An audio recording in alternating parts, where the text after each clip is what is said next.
College হাসপাতাল থেকে যুক্ত হচ্ছেন জসিম পারভেজ। জসিম, ডেঙ্গু প্রতিরোধে প্রশাসন থেকে কোনো ব্যবস্থা নিয়েছে কিনা জানাবেন।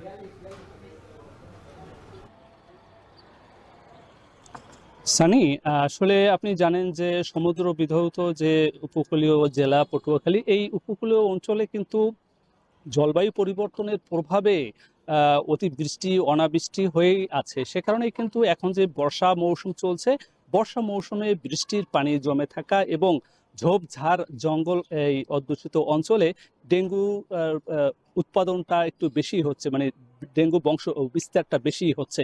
সে কারণে কিন্তু এখানকার উপকূলীয় অঞ্চলে ডেঙ্গুর আক্রান্তের সংখ্যা কমছে না।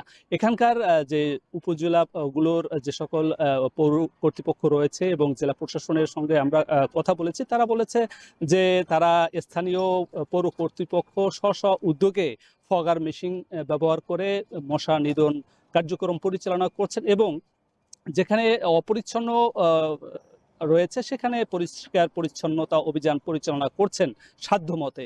তবে এতেও কিন্তু মশা নিয়ন্ত্রণে আসছে না, সে কারণেই কিন্তু ডেঙ্গু আক্রান্তের সংখ্যা বাড়ছে। আপনাকে জানিয়ে রাখি, এই পটুয়াখালী জেলায় গত 24 ঘন্টায় 32 জন নতুন ডেঙ্গু আক্রান্ত হয়ে বিভিন্ন হাসপাতালে চিকিৎসাধীন রয়েছে, এমনটি আমাদেরকে জানিয়েছে।